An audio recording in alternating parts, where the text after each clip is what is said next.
എല്ലാവർക്കും PSC വിനോ YouTube ചാനലിലേക്ക് സ്വാഗതം. PSC പരീക്ഷകളിൽ ചോദിക്കുന്ന SCRT പാഠപുസ്തകങ്ങളിലെ ചോദ്യങ്ങളും അവയുടെ ഉത്തരവുമാണ് ഇന്ന് ഈ വീഡിയോയിൽ ഡിസ്കസ് ചെയ്യാൻ പോകുന്നത്. സോ നിങ്ങൾ ആദ്യമായിട്ടാണ് എൻ്റെ ഈ ചാനൽ കാണുന്നതെങ്കിൽ ഈ ചാനൽ സബ്സ്ക്രൈബ് ചെയ്യുക, തൊട്ടടുത്തുള്ള ബെല്ലൈക്കൺ എനേബിൾ ചെയ്ത് ഓൾ എന്ന് സെലക്ട് ചെയ്യുമ്പോൾ ഞാൻ അപ്ലോഡ് ചെയ്യുന്ന വീഡിയോസിൻ്റെ നോട്ടിഫിക്കേഷൻ നിങ്ങൾക്ക് കിട്ടുന്നതായിരിക്കും. ഇന്ന് നമ്മൾ നോക്കുന്നത് സ്റ്റാൻഡേർഡ് 10ലെ ലോകം 20ാം നൂറ്റാണ്ടിൽ എന്ന പാഠത്തിലെ ക്വസ്റ്റ്യൻസും ആൻസേഴ്സുമാണ്. ഇതതിൻ്റെ പാർട്ട് 1 വീഡിയോ ആണ്.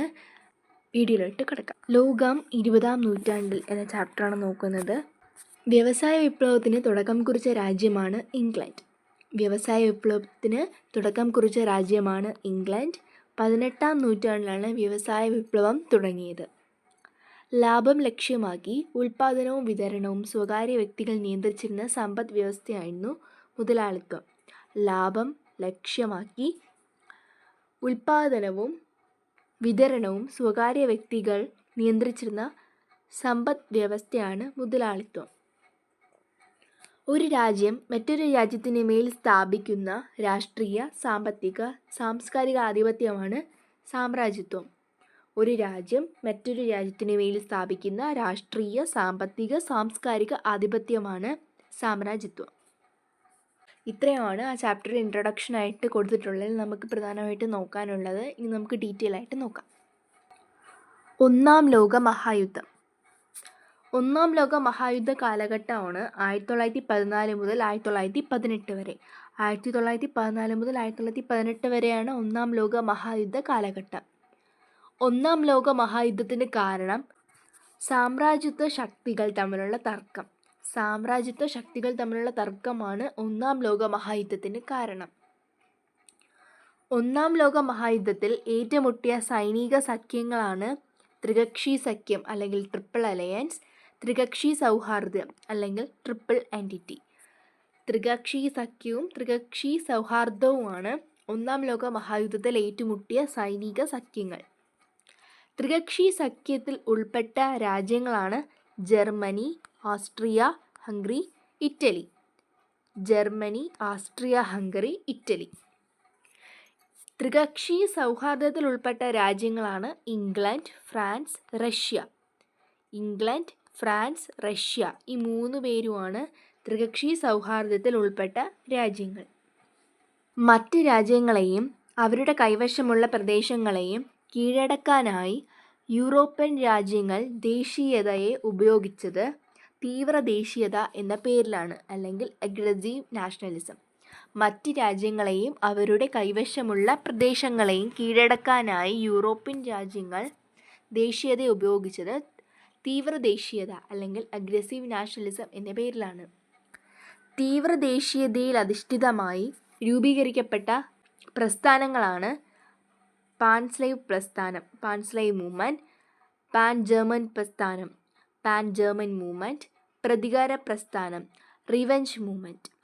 പാൻ സ്ലേവ് പ്രസ്ഥാനം, പാൻ ജർമ്മൻ പ്രസ്ഥാനം, പ്രതികാര പ്രസ്ഥാനം ഈ 3 പ്രസ്ഥാനമാണ് തീവ്ര ദേശീയതയിൽ അധിഷ്ഠിതമായി രൂപീകരിക്കപ്പെട്ട പ്രസ്ഥാനങ്ങൾ.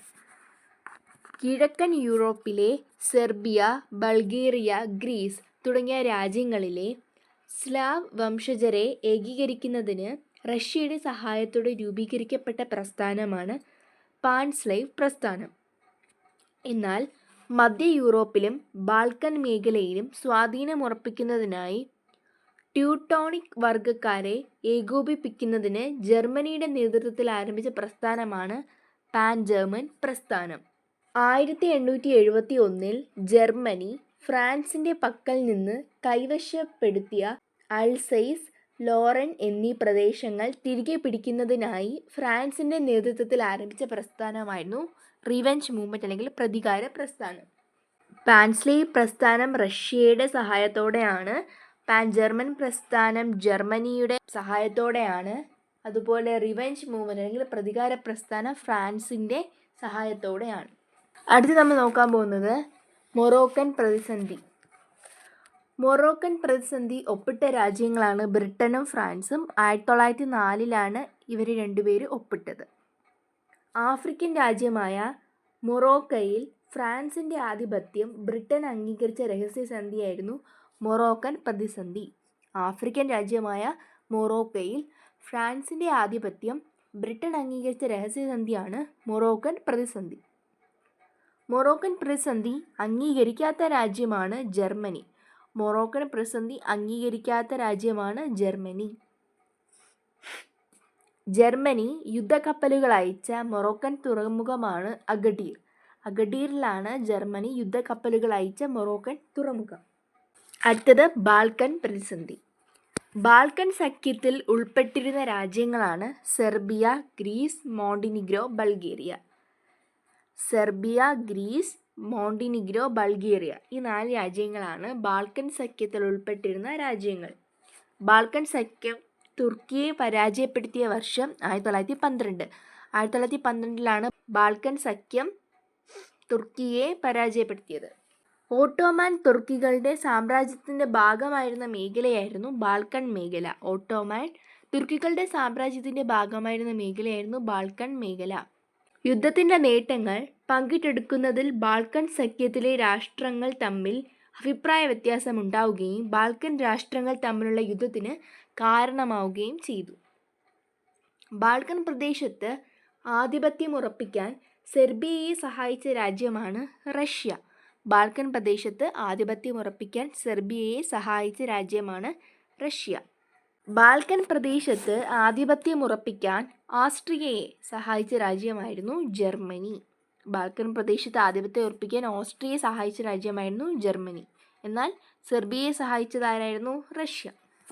1914 ജൂണിൽ ഓസ്ട്രിയൻ കിരീടാവകാശിയായ ഫ്രാൻസിസ് ഫെർഡിനൻഡിനെ ബോസ്നിയൻ തലസ്ഥാനമായ സരയോവോയിൽ വെച്ച് വെടിവെച്ച് കൊന്ന സെർബിയൻ യുവാവാണ് ഗാവ്ലോ പ്രിൻസപ്പ്. അതൊന്ന് ഓർത്തു വെക്കുക. ഓസ്ട്രിയ സെർബിയയ്ക്കുമേൽ യുദ്ധം പ്രഖ്യാപിച്ച വർഷം 1914 ജൂലൈ 28. 1914 ജൂലൈ 28. ഒന്നാം ലോക മഹായുദ്ധത്തെ തുടർന്ന് ലോകസമാധാനം സംരക്ഷിക്കുന്നതിനായി രൂപം കൊണ്ട സംഘടനയായിരുന്നു League of Nations. League of Nations ആണ് ഒന്നാം ലോക മഹായുദ്ധത്തെ തുടർന്ന് ലോകസമാധാനം സംരക്ഷിക്കുന്നതിനായി രൂപം കൊണ്ട സംഘടന. ഇതൊരു സർവ്വരാഷ്ട്ര സഖ്യമായിരുന്നു. ഒന്നാം ലോക മഹായുദ്ധത്തിലെ ഫ്രഞ്ച് തടവുകാരുടെ കഥ പറയുന്ന ചലച്ചിത്രമാണ് ഗ്രാൻഡ് എല്യൂഷൻ. ഗ്രാൻഡ് എല്യൂഷനാണ് ഒന്നാം ലോക മഹായുദ്ധത്തിലെ ഫ്രഞ്ച് തടവുകാരുടെ കഥ പറയുന്ന ചലച്ചിത്രം. ഴാങ് റെനോ ആയിരുന്നു സംവിധായകൻ. ഒന്നാം ലോക മഹായുദ്ധത്തിൽ വിജയിച്ച ബ്രിട്ടൻ്റെയും ഫ്രാൻസിൻ്റെയും നേതൃത്വത്തിലുള്ള സഖ്യം ജർമ്മനിയുമായി ഒപ്പുവെച്ച സന്ധിയായിരുന്നു വേഴ്സായി സന്ധി. ആ വർഷം 1919. 1919 വേഴ്സായി സന്ധി നടന്നിരുന്നത്. 1929 ലോകത്തെ ആകെ ബാധിച്ച സാമ്പത്തിക മാന്ദ്യം ആവിർഭവിച്ച രാജ്യമായിരുന്നു അമേരിക്ക. അമേരിക്കയാണ് 1929 ലോകത്തെ ആകെ ബാധിച്ച സാമ്പത്തിക മാന്ദ്യം ആവിർഭവിച്ച രാജ്യം. ഇത് അമേരിക്കയായിരുന്നു. 1929 ഒക്ടോബർ 24 ന്യൂയോർക്ക് ഓഹരി കമ്പോളത്തിൽ വെച്ചുണ്ടായ തകർച്ചയായിരുന്നു കറുത്ത വ്യാഴാഴ്ച അല്ലെങ്കിൽ ബ്ലാക്ക് തേഴ്സ്ഡേ. 1929 ഒക്ടോബർ 24 ന്യൂയോർക്ക് ഓഹരി കമ്പോളത്തിൽ വെച്ചുണ്ടായ തകർച്ചയായിരുന്നു കറുത്ത വ്യാഴാഴ്ച. ഒന്നാം ലോക യുദ്ധാനന്തരം ചില യൂറോപ്യൻ രാജ്യങ്ങൾ അധികാരത്തിൽ വന്ന സ്വേച്ഛാധിപത്യ ഭരണത്തെക്കുറിച്ച് പ്രതിപാദിക്കുന്ന ചാർലി ചാപ്ലിൻ്റെ സിനിമയായിരുന്നു the great dictator. The great ഡിക്റ്റേറ്ററാണ് ഒന്നാം ലോക മഹായുദ്ധാനന്തരം ചില യൂറോപ്യൻ രാജ്യങ്ങളിൽ അധികാരത്തിൽ വന്ന സ്വേച്ഛാധിപത്യ ഭരണത്തെക്കുറിച്ച് പ്രതിപാദിക്കുന്ന ചാർലി ചാപ്ലിൻ്റെ സിനിമ. ഈ ചാർലി ചാപ്ലിൻ എന്ന വാക്ക് ഓർക്കുക. The great dictator. ഒന്നാം ലോക മഹായുദ്ധത്തെ തുടർന്നുണ്ടായ രാഷ്ട്രീയ സാമ്പത്തിക അനിശ്ചിതത്വത്തെ ചൂഷണം ചെയ്ത് അംഗീകാരം നേടിയ 2 ആശയങ്ങളുണ്ട്. ഇറ്റലിയിലെ ഫാസിസവും ജർമ്മനിയിലെ നാസിസവും. ഇറ്റലിയിലെ ഫാസിസം, പിന്നെ ജർമ്മനിയിലെ നാസിസം. ഫാസിസം എന്ന വാക്ക് രൂപം കൊണ്ടത് ലാറ്റിൻ ഭാഷയിൽ നിന്നാണ്. ഫാസിസം എന്ന വാക്കിൻ്റെ അർത്ഥം ഒരു കെട്ട് ദണ്ടും അതിനു മുകളിൽ ഒരു മഴവും. ഒരു കെട്ട് ദണ്ടും അതിനു മുകളിൽ ഒരു മഴവുമാണ് ഫാസിസം എന്ന വാക്കിൻ്റെ അർത്ഥം. ഇറ്റലിയിൽ ഫാസിസത്തിന് നേതൃത്വം കൊടുത്തത് ബെനിറ്റോ മുസോളിനിയാണ്. ബെനിറ്റോ മുസോളിനിയാണ് ഇറ്റലിയിൽ ഫാസിസത്തിന് നേതൃത്വം നൽകിയത്. മുസോളിനിയുടെ സൈനിക വിഭാഗത്തെ അറിയപ്പെടുന്നത് കരിങ്കുപ്പായക്കാർ അല്ലെങ്കിൽ ബ്ലാക്ക് ഷേർട്ട്സ് എന്ന പേരിലാണ്. ഇറ്റലിയിലെ പ്രമുഖ സോഷ്യലിസ്റ്റ് ചിന്തകനായിരുന്നു മെറ്റിയോറ്റി. മെറ്റിയോറ്റിയാണ് ഇറ്റലിയിലെ പ്രമുഖ സോഷ്യലിസ്റ്റ് ചിന്തകൻ. ഒന്നാം ലോക മഹായുദ്ധം അവസാനിക്കുമ്പോൾ മറുപക്ഷത്തേക്ക് കൂറുമാറിയ ത്രികക്ഷി സഖ്യത്തിലെ രാജ്യമാണ് ഇറ്റലി. ഇറ്റലിയാണ് ഒന്നാം ലോക മഹായുദ്ധം അവസാനിക്കുമ്പോൾ മറുപക്ഷത്തേക്ക് കൂറുമാറിപ്പോയ ത്രികക്ഷി സഖ്യത്തിലെ രാജ്യം. ജർമ്മനിയിൽ നാസിസത്തിന് നേതൃത്വം നൽകിയത് ഹിറ്റ്ലറാണ് ജർമ്മനിയിൽ നാസിസത്തിന് നേതൃത്വം നൽകിയത്. ഹിറ്റ്ലറുടെ രഹസ്യ സംഘത്തെ അറിയപ്പെടുന്നത് ഗെസ്റ്റപ്പോ എന്ന പേരിലാണ് ഹിറ്റ്ലറുടെ രഹസ്യ സംഘത്തെ അറിയപ്പെടുന്നത്. ജൂതന്മാരെ പ്രത്യേകം തയ്യാറാക്കിയ കോൺസെൻട്രേഷൻ ക്യാമ്പുകളിൽ വെച്ച് ഹിറ്റ്ലർ കൂട്ടക്കൊല ചെയ്തത് അറിയപ്പെടുന്നത് ഹോളോകാസ്റ്റ് എന്ന പേരിലാണ്. ജൂതന്മാരെ പ്രത്യേകം തയ്യാറാക്കിയ കോൺസെൻട്രേഷൻ ക്യാമ്പുകളിൽ വെച്ച് ഹിറ്റ്ലർ കൂട്ടക്കൊല ചെയ്തത് അറിയപ്പെടുന്നത് ഹോളോകാസ്റ്റ് എന്ന പേരിലാണ്. ഹോളോകാസ്റ്റിനായി ഹിറ്റ്ലർ രൂപം നൽകിയ സൈന്യമായിരുന്നു തവിട്ടുകുപ്പായക്കാർ, ബ്രൗൺ ഷർട്ട്സ്. ഹോളോകാസ്റ്റിനായി ഹിറ്റ്ലർ രൂപം നൽകിയ സൈന്യമായിരുന്നു തവിട്ടുകുപ്പായക്കാർ അല്ലെങ്കിൽ ബ്രൗൺ ഷർട്ട്സ്. കോൺസെൻട്രേഷൻ ക്യാമ്പുകളെക്കുറിച്ചും ജൂതവേട്ടയുടെ അനുഭവ വിവരണത്തിലൂടെയും ലോകശ്രദ്ധ നേടിയ പുസ്തകമാണ് ആൻ ഫ്രാങ്കിൻ്റെ ഡയറിക്കുറിപ്പുകൾ. ആൻ ഫ്രാങ്കും സഹോദരിയും തടവിലാക്കപ്പെട്ട നാസി ക്യാമ്പാണ് ഔഷ്വിറ്റ്സ്. ഇത് പോളണ്ടിലാണ് ഉള്ളത്. പോളണ്ടിലെ ഔഷ്വിറ്റ്സ് എന്ന നാസി ക്യാമ്പിലായിരുന്നു ആൻ ഫ്രാങ്കും സഹോദരിയും തടവിലാക്കപ്പെട്ടത്. ജർമ്മനിയിലെ ദേശീയ കക്ഷിയിൽ അംഗത്വമുണ്ടായിരുന്ന ഏക വിദേശീയനായിരുന്നു ചെമ്പകരാമൻ പിള്ള. ചെമ്പകരാമൻ പിള്ളയാണ് ജർമ്മനിയിലെ ദേശീയ കക്ഷിയിൽ അംഗത്വമുണ്ടായിരുന്ന ഏക വിദേശീയൻ. കാബൂൾ ആസ്ഥാനമാക്കി രാജമഹേന്ദ്ര പ്രതാപ് സ്ഥാപിച്ച ഒന്നാമത്തെ സ്വതന്ത്ര ഭാരത സർക്കാരിൽ വിദേശകാര്യമന്ത്രിയായിരുന്ന മലയാളിയും കൂടിയായിരുന്നു ചെമ്പകരാമൻ പിള്ള. കാബൂൾ ആസ്ഥാനമാക്കി രാജമഹേന്ദ്ര പ്രതാപ് സ്ഥാപിച്ച ഒന്നാമത്തെ സ്വതന്ത്ര ഭാരത സർക്കാരിൽ വിദേശകാര്യമന്ത്രിയായിരുന്ന മലയാളിയും കൂടിയായിരുന്നു ചെമ്പകരാമൻ പിള്ള. പുരുഷന് യുദ്ധം, സ്ത്രീകൾക്ക് മാതൃത്വം എന്ന പോലെയാണ്. ഈ വാചകം പറഞ്ഞത് മുസോളിനിയാണ് പുരുഷന് യുദ്ധം, സ്ത്രീകൾക്ക് മാതൃത്വം എന്നതുപോലെയാണ് എന്ന് പറഞ്ഞിരുന്നത്.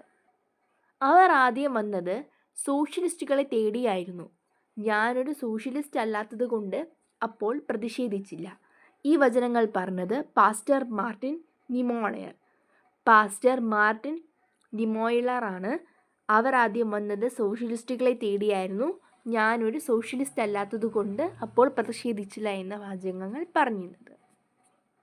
ഇത്രയും കാര്യങ്ങളുമാണ് ലോകം 20-ാം നൂറ്റാണ്ടിൽ എന്ന ചാപ്റ്ററിലെ പാർട്ട് 1 വീഡിയോയിൽ ഇൻക്ലൂഡ് ചെയ്യുന്നത്. ഇതിൻ്റെ ബാക്കി ടോപ്പിക്സുമായി പാർട്ട് 2 വീഡിയോ വരുന്നുണ്ട്. നിങ്ങൾക്ക് ഇന്ന് പറഞ്ഞ ഇത്രയും കാര്യങ്ങൾ മനസ്സിലായെന്ന് കരുതുന്നു. സോ ഇനി നിങ്ങൾക്ക് ഇതുപോലുള്ള യൂസ്ഫുൾ വീഡിയോസിനായി ചാനൽ സബ്സ്ക്രൈബ് ചെയ്യുക. എൻ്റെ വീഡിയോ നിങ്ങൾക്ക് ഇഷ്ടപ്പെട്ടു എങ്കിൽ നിങ്ങൾ തീർച്ചയായിട്ടും ലൈക്ക് ചെയ്യുക. അതുപോലെ തന്നെ നിങ്ങളുടെ എന്തെങ്കിലും ഡൗട്ട്സ് കാര്യങ്ങളൊക്കെ ഉണ്ടെങ്കിൽ നിങ്ങൾ കമൻറ്റ് ചെയ്യുക. ഇതുപോലെ നിങ്ങൾക്ക് മറ്റുള്ളവർക്ക് ഉപകാരപ്പെടുമ്പോൾ നിങ്ങൾക്ക് തോന്നുന്നുണ്ടോ എന്നുണ്ടെങ്കിൽ നിങ്ങൾ നിങ്ങളുടെ കൂട്ടുകാർക്കൊക്കെ നിങ്ങളത് ഷെയർ ചെയ്ത് സപ്പോർട്ട് ചെയ്യാം. സോ നെക്സ്റ്റ് വീഡിയോ ആയിട്ട് വരുന്നത് വരെ താങ്ക് യു.